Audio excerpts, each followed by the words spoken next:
Salut tout le monde, j'espère que vous allez bien. On se retrouve oui, pour le débriefing de WWE SmackDown. WWE SmackDown, et oui, qui est donc le deuxième show depuis le rachat de la WWE par Endeavor. Pour ceux qui ne savent pas, allez voir la vidéo qui parle de ce rachat sur la chaîne.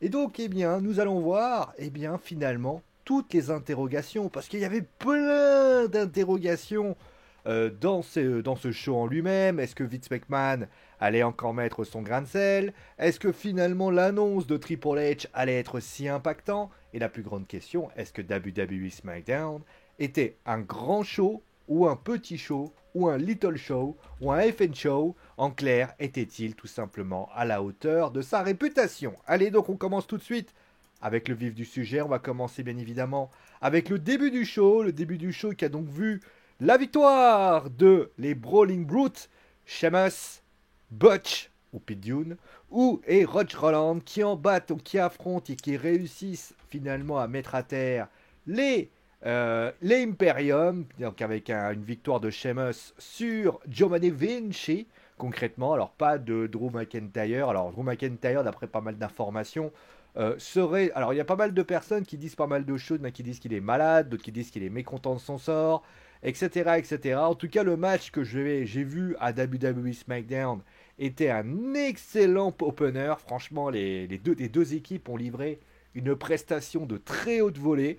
On peut donc imaginer sans doute que vu les stories qui avaient été proposées, c'est que... Alors, ce qui peut paraître étonnant, c'est que Sheamus a soulevé Butch.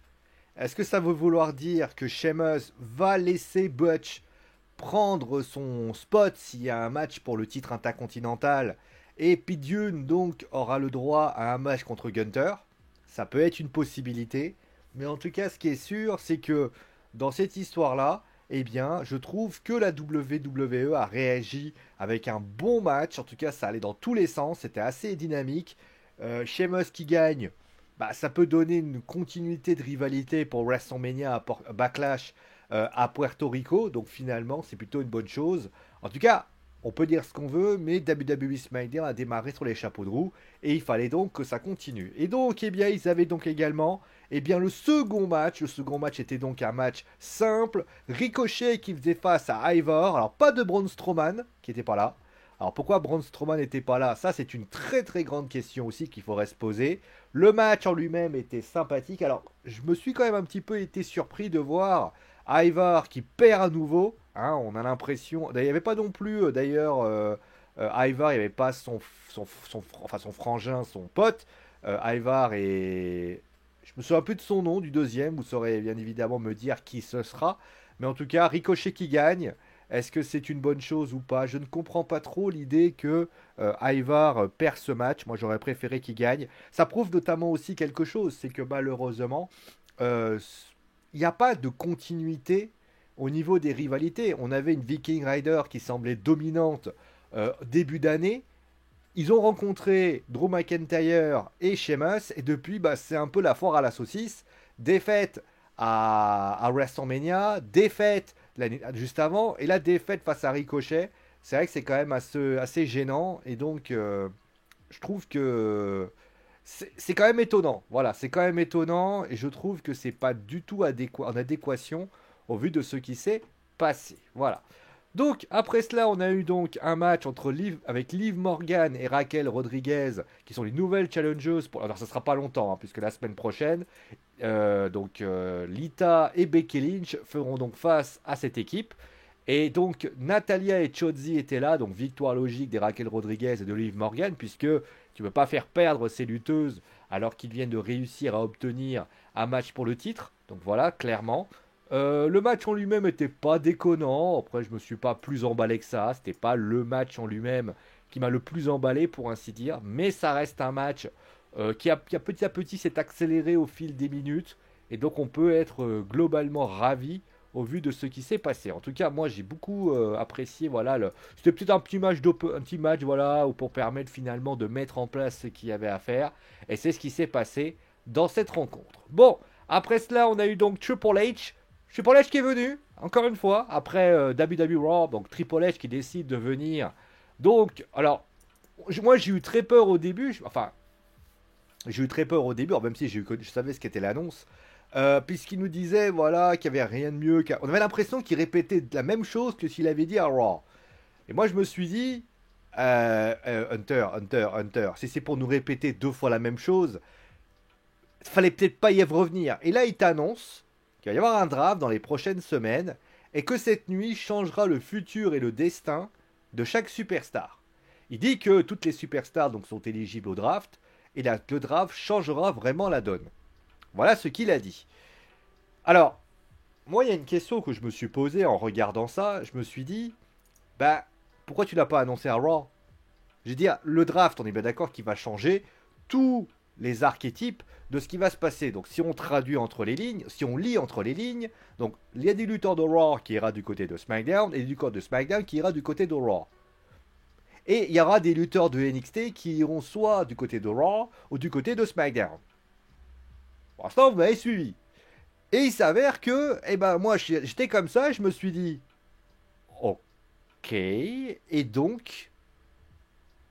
Alors, certes, il est obligé un petit peu de le teaser, le truc, parce qu'il peut pas te dire, ouais, bon, d'accord, il y aura un draft, des gens vont changer, et puis voilà. Non, il a dit toutes les superstars sont éligibles au draft. Merci, on le savait déjà. Hein. Non, il fallait peut-être savoir ce qui allait se passer. Parce que, en fait, et de plus, à mon avis, j'ai envie de dire, drafter, ça va changer quoi, en fait? Qu'est-ce que ça va t'amener? Est-ce que ça veut dire que Rhea Ripley... Alors, voilà, aussi, il y a des trucs. C'est que, forcément, il y a un draft. Je dis penser, là. T'as des lutteuses qui sont pas dans les bons shows. Rhea Ripley, du côté de Raw, elle a la ceinture de SmackDown. Donc, j'ai envie de te dire que même là, il y a un problème. Donc, t'es obligé de drafter. Qu'est-ce qu'on fait pour Sami Zayn et Kevin Owens? Ils sont en ce moment, il y en a un qui est à SmackDown, il y en a un qui est à Raw. Est-ce qu'on les réunit dans un même show? Donc à un moment donné, il y a plein d'explications. Roman Reigns, bon là encore voilà. Donc on était obligé de faire ça. Et j'ai envie de te dire, quel sera quelque chose qui sera encore plus fort et plus... C'est... Honnêtement, le draft changera vraiment la donne. Oui, merci, on le savait déjà. Tu nous apprends rien, Hunter. Alors je sais que tu es un agence de presse, en ce moment tu as un peu le service de presse de la WWE, enfin le service de communication de la WWE, et tu essaies de nous expliquer quelque chose par rapport à ça, et on te remercie Hunter. Franchement, avec ce que tu viens de nous dire, je me sens tellement rassuré que je pourrais dormir au moins sur mon oreille droite. Parce que j'aime pas dormir sur l'oreille gauche, ça fait mal. Mais en tout cas, bref, voilà. Donc moi, mon point de vue là-dessus, et je tiens à le dire, je trouve que l'annonce de Triple H, encore une fois, après l'annonce de Raw, quand l'annonce de Raw, ça pouvait être un truc marketing, mais à la limite, il aurait dit à Raw, il aurait dit une fois, ça aurait été réglé. Pourquoi il nous l'annonce 2 fois? Triple H, il a le don de nous faire durer les choses. Alors, c'est sympa, hein, mais j'aimerais bien qu'il arrête de nous faire durer les choses. Dis-nous les choses clairement, pose tes bails. Mais en tout cas, voilà, donc voilà ce qu'il en est. Bon, après cela, on a eu donc le Judgment Day qui s'était là.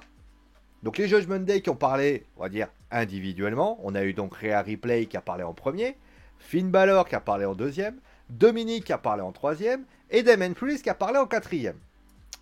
Ok. Bon, pour Rhea Ripley, elle a expliqué que voilà, elle a battu Charlotte Flair. Alors, moi, ce qui m'a étonné, c'est que des 4 lutteurs qui sont présents, hein, t'en as qu'une qui a gagné, mais t'en as qu'une qui a parlé, on va dire, qui a pas parlé longtemps. Finn Balor qui a dit, voilà, il s'est ouvert le crâne, qui est vraiment gagnant, super. Alors, Dominique, il a essayé de s'exprimer, mais le problème, c'est que le public voulait pas. Alors, j'ai envie de vous dire, c'est là que tu vois que Dominique, c'est encore un petit jeune qui a encore du mal. D'ailleurs, on l'a vu, Finn Balor et Damien Priest l'a essayé de le réconforter parce que tu sens que c'est pas quelqu'un qui a cette comment je vais dire ça, cette force pour pouvoir discuter. C'est pas méchant hein, ce que je vais dire, mais être devant la foule et se prendre des sifflets, d'ailleurs quand il s'est pris une bronca comme ça, c'est pas évident parce que tu es face à des personnes. Je vais t'envoyer fort. Voilà, c'est difficile. Donc là, il était face à des personnes et on avait l'impression que quand il parlait, en première fois, il a essayé de parler, il s'est fait. Dire, Austin Theory est plus jeune, il arrive beaucoup plus à appréhender cette chose. C'est là que Dominique, il doit bosser sur ça. Il ne doit pas se laisser déconcentrer par Pétaouchnok, Pétaouchnik ou Pétaouchnak. Il doit prendre Pétaouchnak, il doit se faire violence en se disant, Réa, elle a parlé. D'ailleurs, Damien, quand il a parlé, t'as plus personne qui s'est exprimé. Hein. Alors, on sait que Dominique, fils de Rey Mysterio, d'ailleurs, les arguments qu'il a sortis, euh, c'est du. Alors, ça aussi, l'argument de Dominique, je veux bien qu'il soit heal, hein, il n'y a pas de problème. Mais là, on dirait un heal. Comment dire? Un heal c'est même pas un heal classique. Dire, oh, mais vous vous rendez compte, il a frappé son fils. Oh là là là là. Ouais, et donc? Ouais, mais comment tu. Moi, je l'aime, mon père. Ouais. En fait, t'as répété ce que t'as dit la semaine dernière, quand t'as dit, oh, tu te rendez compte, hein, il s'en est pris à moi, machin. Et en plus de ça, comme tu te fais, t'arrives pas à t'exprimer parce que tout le monde s'est exprimé avec toi, et bah ce que t'as fait, c'est que t'as brodé. Ce que t'aurais dû faire, mon gars, si t'avais, on aurait fait faire un fantasy booking sur ce segment. D'ailleurs, peut-être que je ferai un. Non, on va pas faire parce que ça sert à rien. On va prendre le fantasy booking. Moi, ce que j'aurais fait, je vous le dis, à un moment donné, Dominique aurait dû leur dire Shut your mouth. Il l'a dit à sa mère. Pourquoi il peut pas le dire à ça? Il peut pas le dire au public. Tu sais, il s'arrête comme ça. Alors après, il fait à la fin ouais, on a tout. Non, non, c'est même pas lui qui le dit, c'est Finn Balor qui dit on a toute la journée. À un moment donné, Dominique, il doit dire vous êtes comme ça, tu vois. Et il fait j'ai toute la journée, hein. Vous savez, ou même littéralement, il peut dire vous savez, si vous voulez pas voir le main event entre Jey Uso et Sami Zayn, si vous voulez pas voir Sami Zayn, continuez. Voilà, là, ça aurait été terre à terre, et tu vas voir que le public, il va dire ah ouais, putain, c'est pas con. Là, c'est vrai que ça semblait un petit peu what the fuck style. Et honnêtement, voilà, ça m'a un petit peu dérangé. Bon, après, bon, preuve, Damien, il a parlé, tout le monde s'est tu. Mais après, ça peut être expliqué pour divers points. Voilà. Mais en tout cas, voilà, tout ce qu'il en est. Ensuite, on a eu alors, la victoire donc des Judgment Day, donc, puisque Dominique et Damien ont gagné. Hein, Damien d'ailleurs qui fait forme un bon duo avec Dominique, ça serait intéressant. Et donc il y avait les LWO, la Latina World Order, parce que tout le monde s'est cru qu'il n'y avait plus de LWO, hein, parce qu'ils n'étaient pas là à Raw. Bon, ça m'a paru un peu étrange. Mais au final, voilà, ça aussi, hein, voilà, il n'y avait pas. Donc il y avait la LWO qui était là, très bien, Rey Mysterio qui était là. Bon, je pense que Bad Bunny a vendu sa blessure, hein, ça peut expliquer pourquoi il n'était pas là. Mais bon, on commence à comprendre un petit peu les contours de ce qui va se passer. On aura donc certainement Santos Escobar, Rey Mysterio et sans doute Bad Bunny qui sera présent. Et alors, il m'a dit que c'était un host. Je sais pas si c'est un. Alors, je pense que c'est une soirée. Hein. Et puis après, je pense qu'ils mettront Rhea Ripley et Zelina Vega. Comme ça, à la limite, il y aura trois plus une fille. Voilà, ils mettront Zelina en plus, parce que Zelina est intervenue sur Rhea Ripley. Donc ça veut dire qu'on est en train de voir le contour de ce qui va se passer pour WrestleMania Backlash, avec notamment, eh bien, cela. Après, pour le match, je l'ai trouvé très bien. Franchement, les deux lutteurs, Santos et Rey, ne sont pas mauvais en soi, ils ont même été excellents. Franchement, moi j'ai adoré la rencontre. Damien a été très bon, très très bon. Bon, Dominique a été un peu plus discret, mais bon, c'est pas un problème en soi. Moi, ça m'a pas dérangé de le voir si discret, le petit Domi. Mais en tout cas, voilà, moi j'ai trouvé que c'était bien, je trouvais que c'était très sympa. Et honnêtement, bah écoute, que demande le peuple, à part tout simplement de la continuité, de la qualité. C'est tout ce qu'on leur demande. Voilà. Donc après cela, on a eu donc la suite des événements. Et on va parler bien évidemment du main event. Alors là, le main event qui a eu pas mal de petites choses qui s'est passé en coulisses. Alors on a commencé avec tout simplement Kayla Braxton qui était avec Paul Heyman et Solo Sikoa. Et donc il dit voilà, bon la Bloodline a fait les main events des deux nuits.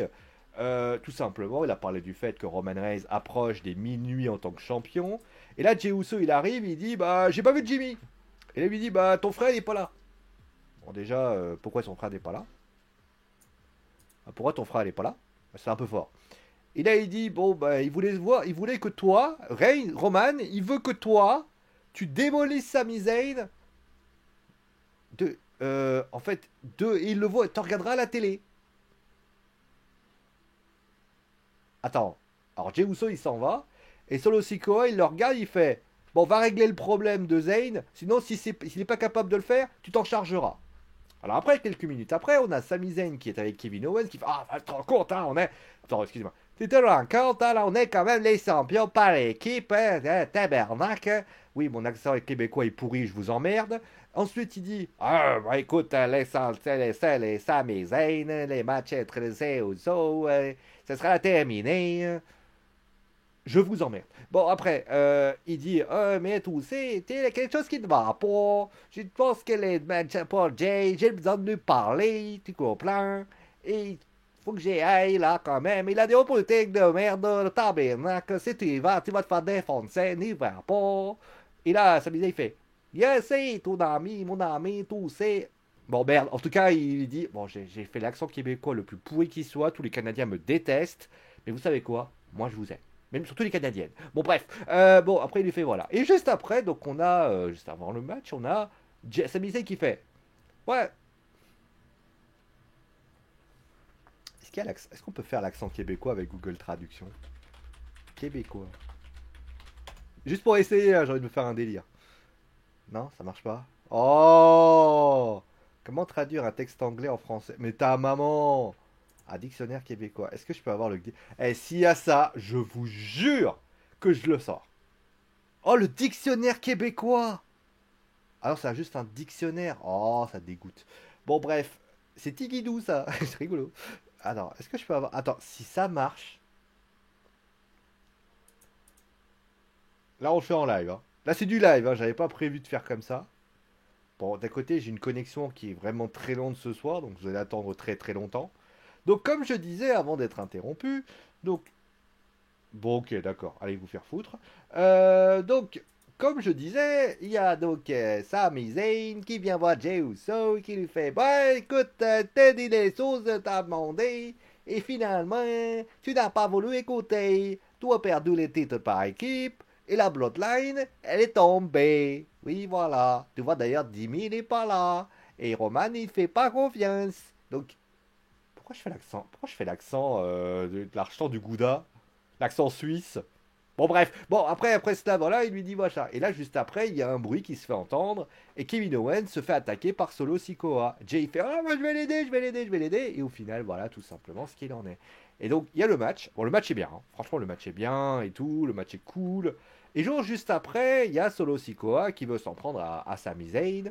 Et Joey Uso, d'abord, il le regarde de loin. Sikoa, il veut lui faire le Sapo Spike, et là il le retient, il lui met un kick, et là Jey Uso qui fait oh, je chasse. Et là Matt Riddle il arrive, et il vient sauver Sami Zayn de cette histoire. Bon voilà, alors on va être très très clair. Alors si j'étais médisant, mais moi je suis pas médisant, hein, mais évidemment, j'aurais dit qu'ils ont copié la AEW quand les Young Bucks se sont blessés. Je dis ça après, hein, vous savez, c'est mon point de vue. D'ailleurs Don Callis et Adam Page étaient blessés encore. Bon, bref. En tout cas, franchement, il va falloir qu'on me justifie l'absence de Jimmy. Bon, après, tout peut se justifier à la WWE. Au moins, ils ont pris le soin de justifier. En tout cas, le match était bien. Entre Sami Zayn et Jay. Jay qui gagne. Je vais pas dire que. Alors, il gagne grâce à Solo Sikoa. Il gagne pas grâce à lui-même. Mais, t'as quand même le sentiment qu'ils veulent mettre Solo Sikoa. Moi, je pense que là, l'arrivée de Riddle eh bien, ça va faire un Uso, des Usos plus Solo Sikoa contre Kevin Owens, Sami Zayn et Solo Sikoa. Par contre, soyons clairs sur une chose. Là, ils sont en train de partir sur un truc qui me plaît pas. C'est-à-dire que là, on était dans une frontline, genre, Sami Zayn était donc avec Kevin Owens et Jey Uso et Jimmy Uso étaient dans le camp adverse. Les équipes étaient donc prédéfinies. Il y avait Solo Sikoa qui était présent à ce moment-là. Et de l'autre côté, on avait Cody Rhodes qui semblait tourner autour aussi de la Bloodline. Et c'est avéré que Cody Rhodes désormais doit fricoter avec Brock Lesnar, mais bon, ça c'est une autre histoire. Mais il s'avère que moi, dans cette histoire, il y avait Solo Sikoa qui était là, qui avait pris de l'ampleur suite à ce qui s'est passé. Moi, mon problème de cette histoire, c'est quoi? C'est qu'en fait, on est en train de revenir en arrière. C'est-à-dire que on avait compris qu'il y avait une rivalité entre Joey Uso et Kevin Owens et Sami Zayn. On l'avait compris, donc c'était pas la peine de nous le répéter 50 fois. Sauf que le problème, c'est qu'en fait, t'es obligé de faire... Là, t'es en train d'imaginer de dire, bah, on va faire en sorte que Roman doute de Jay, mais Roman, il doute pas de Jay, puisque Roman a adoubé Jay en lui disant, tu sais que je t'aime, toi. Donc pourquoi t'es en train de nous faire revenir le remake d'avant WrestleMania? Ou alors tu le fais pour les deux. Là, t'arrives aux deux, tu dis voilà, écoute, s'il y avait eu genre un espèce de quiproquo, genre on sait pas trop, etc. Moi j'ai bougé la ceinture. À un moment donné, j'aurais dit pourquoi pas. Sauf que les quatre se sont donnés à fond et les Usos ont fait leur match. Donc je ne comprends même pas pourquoi ils ont fait ça. Pourquoi Sami Zayn va voir Jey Uso? Quel est l'intérêt? Le mec s'est pris un super kick. Ah, on est d'accord, ça y est, on sait qu'il est là-bas. Pourquoi t'es obligé de le refaire? J'ai pas d'explication et honnêtement, les explications que j'ai envie de dire, ils ne me conviennent pas. Je suis Jey Uso. J'ai pas besoin de Sami Zayn. Je suis Sami Zayn. Continue à être dans ta rivalité avec Kevin Owens. Alors oui, tu vas me dire, oui, mais si Sami Zayn, Kevin Owens, il est pas là, eh bien, finalement, ça permet d'avoir Sami Zayn tout seul. Oui, mais il y a Solo Sikoa. Oui, mais si Solo Sikoa, bah alors à ce moment-là, tu sais ce que tu fais. Tu fais en sorte que Kevin Owens se fait balader par Solo Sikoa, que Solo Sikoa il démolisse Sami Zayn, et au final, Riddle il serait venu quand même. Pourquoi avoir besoin de faire ça? On dirait, tu sais, des c'est un micmac de je ne sais quoi qui au final n'a aucun sens. Il n'y a jamais eu d'hésitation de la part de Jay puisque Jay a choisi son camp. T'as pas besoin de nous faire douter, ouais, peut-être que... Pourquoi? On sait que Jimmy et Jay sont fidèles au Bloodline. C'est déjà le cas ils ont essayé de les... Alors après, ils disent, oui, mais c'était une épique bataille. T'es pas pote avec Sami, puisque de toute façon... T'es pas pote avec Jay, parce que de toute façon, tu n'es pas pote.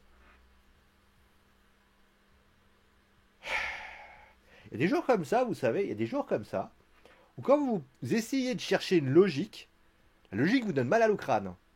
Et comme j'ai pas de doliprane à côté de moi, enfin pas à ma connaissance, j'ai de l'actif et de rhume, mais ça, bon, on va dire que je suis pas enrhumé. Moi, mon point de vue, c'est que c'est trop compliqué. Pourquoi tu reviens? Dans l'idée, le match est bien. Attention, je dis pas le contraire. Mais t'as pas besoin de faire un retour arrière de simple. Jey Uso contre Sami Zayn. Point. T'as pas besoin de chercher un storytelling de je ne sais quoi. Ils ont remporté les ceintures. Jey et Uso sont pas contents. Ils veulent récupérer les ceintures. Solo Sikoa est un casse-couille de service. Riddle va venir pour aider. Parce que vous allez voir ce qui va se passer à Raw. Il va y avoir Riddle contre le Miz. Riddle va se faire défoncer par Solo Sikoa et par Jey Uso. Il va y avoir les deux qui vont débouler. Il y a Jimmy qui va débouler. Au final, ça va faire un 3 contre 3. D'ailleurs, je tiens à signaler une chose. C'est qu'il va falloir aussi, parce que je vois déjà le truc arriver. À un moment où Sami Zayn va arriver vers Kevin Owens, il va dire oh, désolé mon frère, j'ai vrai que t'avais raison, j'ai mal déconné. Et là, tu vas voir quoi? Kevin Owens qui va dire écoute, moi, j'en ai marre de toi. J'en ai marre de toi. Blablabla. Retour en arrière. Pourquoi? Parce que vous n'avez pas d'idée, vous n'avez pas d'idée dans le futur, vous tapez donc l'arrière. Soyez concis, vous n'avez pas besoin de ça. En tout cas, moi, c'est mon avis. Bref. Bon, allez, on va s'arrêter là pour aujourd'hui pour ce qui s'est passé. Bon, bah voilà. Alors, le show est bien. Franchement, le show est bien. Ça se regarde. Il est déjà bien mieux que celui de WWE Raw, mais d'un côté, c'était pas difficile. D'ailleurs, j'ai vu des gens me dire ouais, t'as été vachement gentil avec WWE Raw du post WrestleMania.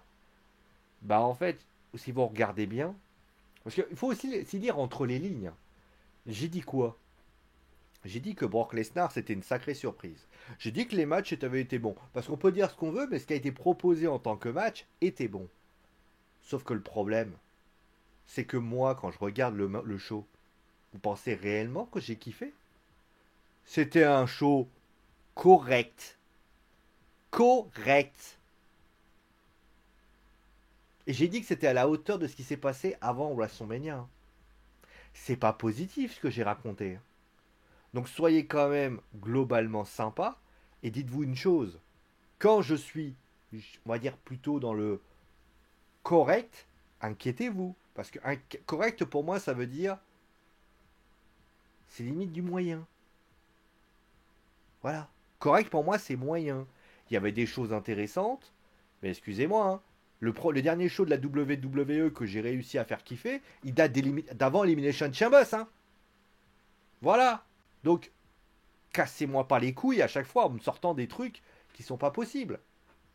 Non, WWE Raw n'a pas été un bon show. Ça a été un show correct. SmackDown est un bon show. C'est pas un grand show, mais c'est un bon show. Et c'est un show qui se regarde. Ça fait très longtemps que j'ai pas eu un grand show. D'ailleurs, les gens ont commencé à dire ouais, mais bon, le show était bien parce qu'il n'y avait pas Vince McMahon. Eh ben, écoutez, si Vince McMahon est le responsable de tout. Enfin, je vais vous dire, à un moment donné, je pense que demain, on va tenir. Les réformes des retraites, c'est faute à Vince McMahon. Le trou de la Sécu, c'est. On va dire, tout le monde. Le coronavirus, c'est Vince McMahon. Joe Biden, président, c'est Vince McMahon. On va finir par trouver tous les tares de Vince McMahon. Hein, j'ai envie de dire. Hein. Que j'ai pas rangé mon lit, c'est Vince McMahon. Ah, on peut trouver toutes les excuses. Hein. Soyez quand même un peu plus. Voilà. Allez. En tout cas, voilà, c'était la petite aparté. Prenez soin de vous, amusez-vous bien. Et vous savez quoi, on se retrouve très très vite pour une nouvelle émission sur Wrestling Football. Juste pour info, si tout va bien, parce que là j'ai une connexion de merde, je vous fais le match entre Nice et Paris. Et vous savez quoi, ça va pas être triste parce que j'ai envie de rigoler un bon coup. Allez, prenez soin de vous, amusez-vous bien. Et ciao tout le monde.